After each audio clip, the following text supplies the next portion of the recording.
बिस्मिल्लाहिर्रहमानिर्रहीम अस्सलामु अलैकुम वरहमतुल्लाहि वबरकातुहू। नाज़रीन, आप देख रहे हैं ग़ुलाम नबी मदनी यूट्यूब चैनल और मैं हूं ग़ुलाम नबी मदनी। आज 10 जनवरी 2021 है और आज दिन है इतवार का। नाज़रीन, भारत की जानिब से पाकिस्तान के ख़िलाफ़ प्रोपेगेंडा किया जा रहा है कि पाकिस्तान के ख़िलाफ़ भारत ने गुज़श्ता साल जो बालाकोट पर हमला किया था उसके नतीजे में पाकिस्तान के 300 के लगभग लोग मारे गए थे। भारतीय अखबारात के अंदर, मीडिया चैनल्स पर और इसी तरह से इंटरनेट वेबसाइट्स पर बाकायदा रिपोर्टें छप रही हैं कि 300 के लगभग पाकिस्तान के लोग मारे गए थे और पाकिस्तान के साबिक एम्बेसडर या सफारतकार का हवाला दिया जा रहा है। इस हवाले से तफसीलात फराहम करेंगे। आगे बढ़ेंगे तो आपको बताएंगे कि LOC पर पाकिस्तान और भारत के दरमियान झड़पों का सिलसिला जारी है। इसी तरह से मौलाना मसूद अजहर की गिरफ्तारी, FATF के हवाले से इजलास और ज़की उर रहमान लखवी को सज़ा, ये तमाम इशूज़ हैं जिन पर पाकिस्तान के खिलाफ भारत प्रोपेगेंडा कर रहा है। हकीकत क्या है? क्या वाकई पाकिस्तान भारत की इमा पर मौलाना मसूद अजहर को गिरफ्तार कर रहा है या फिर ज़की उर रहमान लखवी को सज़ा दी गई है? ये तफसीलात वीडियो के पहले हिस्से में आपको बताएंगे। फिर इसी तरह से आगे बढ़ेंगे तो आपको बताएंगे कि चीन और भारत के दरमियान भी इश्तिआल अंगेज़ी बढ़ रही है। भारत ने गुज़श्ता रोज़ चीन का फ़ौजी गिरफ्तार किया। क्या वाकई गलती से जो सरहद है वो क्रॉस हुई या जो आप कह सकते हैं LAC पर जो बॉर्डर है उसको क्रॉस किया तो उस वजह से गिरफ्तार किया गया, या फिर भारत ने इश्तिआल अंगेज़ी करते हुए चीन के इलाके में घुसकर जो चीनी फौजी था उसे गिरफ्तार किया? अब इसका रद्द-ए-अमल क्या आ रहा है? चीन और भारत के दरमियान जंग किस तरफ बढ़ती हुई नजर आ रही है? ये तफसीलात वीडियो के दूसरे हिस्से में फराहम करेंगे और इसी तरह से आखिर में आपको बताएंगे कि भारत के अंदर मुसलमानों के खिलाफ नफरत अंगेज रवैयों में इजाफा हुआ है। एक मुसलमान पायलट को एयरलाइन ने हटा दिया है कि उसने नरेंद्र मोदी के खिलाफ मुतनाज़ा ट्वीट क्यों की, नरेंद्र मोदी के खिलाफ बयान क्यों दिया। तो भारत के अंदर मुसलमानों को अब क्या करना चाहिए ये भी इस वीडियो के अंदर बताएंगे। लेकिन आगे बढ़ने से पहले आपसे गुजारिश है कि अगर आपने अभी तक हमारे चैनल ग़ुलाम नबी मदनी को सब्सक्राइब नहीं किया तो इसे सब्सक्राइब कर लें, दोस्तों के साथ शेयर कर लें और अगर आपकी कोई राय हो तो आप अपनी राय कमेंट के ज़रिए से हमें पहुंचा सकते हैं। जी हाँ नाज़रीन, हम बात कर लेते हैं सबसे पहले पाकिस्तान के ख़िलाफ़ भारत के प्रोपेगेंडे की। तो आप जानते हैं भारत दुनिया भर के अंदर भारत के दहशतगर्दी, भारत की डिसइंफॉर्मेशन या भारत की गलत मालूमात या फेक न्यूज़ या फेक आप कह सकते हैं प्रोपेगेंडा, झूठा प्रोपेगेंडा, ये दुनिया के सामने वाज़े हो चुका है। किस तरह से EU डिसइंफॉर्मेशन लैब ने भारत की पाकिस्तान के ख़िलाफ़ जो 5th जनरेशन वॉरफेयर है उसको बेनकाब किया और किस तरह से भारत की ऐसी दर्जनों वेबसाइट्स हैं जो हुकूमती सपोर्ट से, फंडिंग से चलती हैं और पाकिस्तान के ख़िलाफ़ झूठी मालूमात नशर करती हैं। दुनिया भर के अंदर ये बात वाज़े हो चुकी है।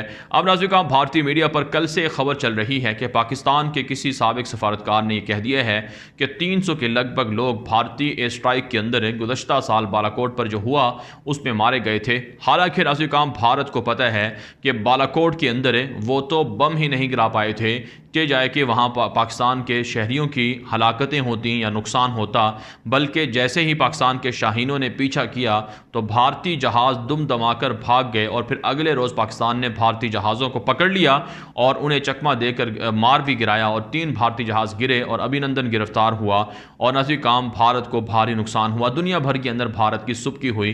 तो ये सारी चीज़ें दुनिया देख चुकी है, लेकिन भारत लोगों के अंदर गलत मालूमात फैलाने से बाज नहीं आ रहा है। अब गुज़श्ता 2 रोज़ से हम देख रहे हैं कि भारतीय चैनल्स मुसलसल चीख कर कह रहे हैं कि बालाकोट एयर स्ट्राइक के अंदर हमने 300 पाकिस्तानी मार दिए थे। हालांकि नाज़रीन, ये झूठ है, मनगढ़ंत दावा है, ऐसा कुछ भी नहीं हुआ।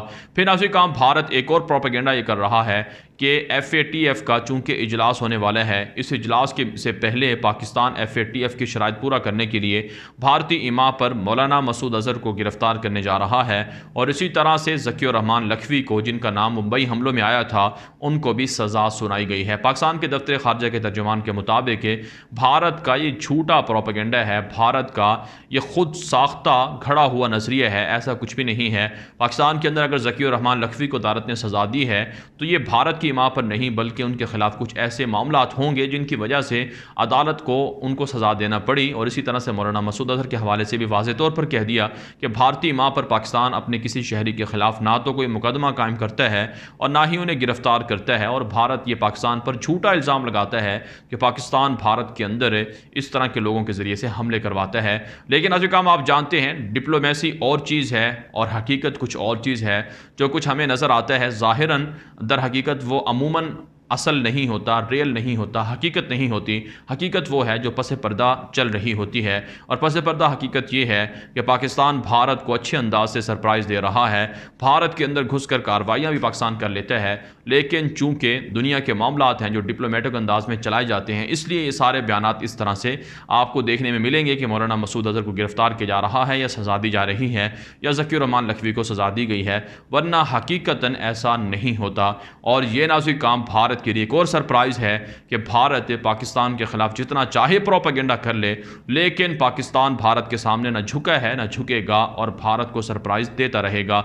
LOC पर भी हालात ख़राब हैं और भारत की मुतअद्दिद चेक पोस्टें रोज़ाना की बुनियाद पर तबाह हो रही हैं और भारत के ख़िलाफ़ पाकिस्तान की पोजीशन LOC पर मजबूत से मजबूत तर हो रही है। अब नाज़रीन हम बात कर लेते हैं भारत और चीन के दरमियान बढ़ती हुई इश्तियाल अंगेज़ी के हवाले से।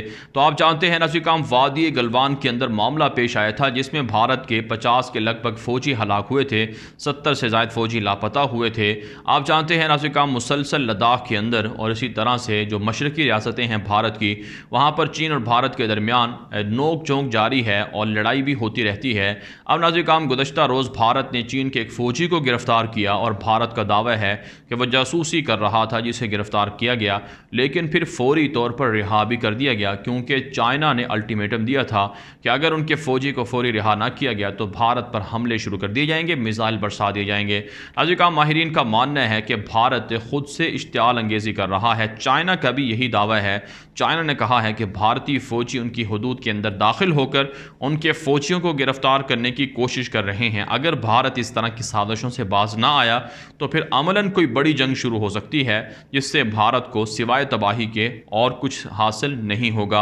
आप जानते हैं नाज़रीन भारत से चाइना पेंगोंग झील का इलाका छीन चुका है, डोकलाम सेक्टर छीन चुका है और इसी तरह से नेपाल की मदद से काला पानी, लिपो लीक है और दीगर जो अहम स्ट्रेटेजिक पॉइंट्स थे वो छीन चुका है। और नौबत यहाँ तक जा पहुँची है कि भारतीय मीडिया, मोदी हुकूमत और भारत की हुकूमत हक़ाइक़ अवाम को बताने से कासिर है। लद्दाख का पूरा इलाका भारत के हाथों से निकल चुका है, मशरक़ी रियासतें छिन चुकी हैं, आसाम है, इसी तरह से नाज़रीन आप जानते हैं जो अरुणाचल प्रदेश की रियासत है और नागालैंड है, मणिपुर है, इन सब जगहों पर अलहदगी पसंदों के हमले जारी हैं जो चीन के साथ राबते में है और चीन उन्हें सपोर्ट कर रहा है। तो भारत के अंदर आने वाले दिन इंतहाई ख़तरनाक हो सकते हैं। इसके लिए जो हमें वहाँ से मालूमात मिल रही हैं, जो सोर्सेज हमें मालूमात दे रहे हैं, उनके बकौल भारत के ख़िलाफ़ जदीद तरीन हथियार और टेक्नोलॉजीज़ तैयार हैं। चीनी सदर शी जिनपिंग ने गुज़श्ता दिनों जो अपने फ़ौजी कमांडर को तब्दील किया था लद्दाख के अंदर कमांड करने वाले कमांडर को, उसकी वजह और मकसद भी यही था कि बड़ी जंग के लिए एक जारे मिजाज कमांडर की ज़रूरत थी। यूँ नाज़रीन आने वाले दिनों में भारत की तबाही चाइना के हाथों हम देख रहे हैं। अब नाज़रीन बात कर लेते हैं भारत के अंदर मुसलमानों के ख़िलाफ़ नफ़रत अंगेज़ रवैयों के हवाले से। तो आप जानते हैं नाज़रीन CAA, NRC और NRP और इसी तरह से दीगर मुतनाज़ा काले कवानीन के ज़रिए से मुसलमानों के ख़िलाफ़ मोदी हुकूमत गुज़श्ता 2-2.5 सालों से जुल्म में इजाफ़ा कर रही है। अब एक ताज़ा रिपोर्ट सामने आई है कि गो एयर नामी एक इंडिया की प्राइवेट एयरलाइन कंपनी है, उनकी जानिब से एक सीनियर तरीन मुसलमान पायलट को महज इस वजह से हटा दिया गया, नौकरी से निकाल दिया गया कि उसने नरेंद्र मोदी के ख़िलाफ़ एक बयान दिया था और नरेंद्र मोदी को अहमक कहा था, इडियट कहा था। आप जानते हैं नाज़रीन भारत ख़ुद को जमहूरियत का चैम्पियन कहता है और नरेंद्र मोदी ख़ुद कहते हैं कि मदर ऑफ़ डेमोक्रेसी इंडिया है, लेकिन हकीकत यह है कि वहाँ कोई जमहूरियत नहीं है। अगर कोई मुतनाज़ा या आप कह सकते हैं किसी के ख़िलाफ़ या हुकूमती सरबराह के ख़िलाफ़ कोई बयान आए तो उसकी वजह से उसे नौकरी छीन ली जाती है, उसे नौकरी से हटा दिया जाता है। आज़ादी इज़हार राय का जितना गला घोंटा भारत के अंदर जा रहा है, इतना शायद ही कहीं और होता हो। और जितना जुल्म कश्मीर के अंदर मुसलमानों पर भारत कर रहा है और जितना जुल्म अक़लियतों पर भारत कर रहा है, जिस तरह से किसानों की तहरीक है, उनके हुकूक को नहीं सुना जा रहा, उनके मुतालबात को पूरा नहीं किया जा रहा, इससे वाज़ेह होता है कि भारत के अंदर जमहूरियत नहीं है बल्कि भारत के अंदर आमरीत है और मोदी जैसे शिद्दत पसंद दहशतगर्द के हाथ में भारत की इक़्तिदार है। लिहाजा मुसलमानों पर लाजिम है कि वह भारत की मोदी हुकूमत के ख़िलाफ़ एहतजाज करें, किसानों की तरह सड़कों पर निकलें निकलें और फैसला कुन मार्का ग़ज़वा हिंद शुरू करके मोदी हुकूमत का तख्ता उल्टें, क्योंकि मोदी जब तक इक़्तिदार में है भारत इसी तरह से, भारत के अंदर मुसलमानों पर इसी तरह से जुल्म होता रहेगा।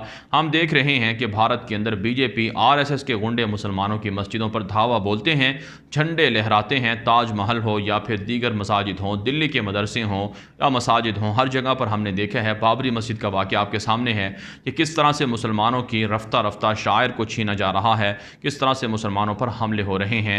इसलिए नाज़रीन हम कहते हैं कि कुर्बानी देना ज़रूरी है। भारत के अंदर मुसलमानों को खड़ा होना होगा ताकि भारत के अंदर से हिंदू दहशतगर्दों का, बिलखुसूस मोदी जैसे आरएसएस के गुंडों का उनका वहाँ से सफाया हो सके और मुसलमानों को उनसे निजात मिल सके। बहरहाल नाज़रीन इस वीडियो के हवाले से आपकी क्या राय है, अपनी राय कमेंट के जरिए से ज़रूर हम तक पहुँचाएँ। मज़ीद खबरों के लिए आप हमारे ट्विटर अकाउंट्स दुनिया मेरे आगे और ग़ुलाम नबी मदनी फॉलो कर सकते हैं। आज के लिए इतना ही, इजाज़त दीजिए। अल्लाह हाफ़िज़।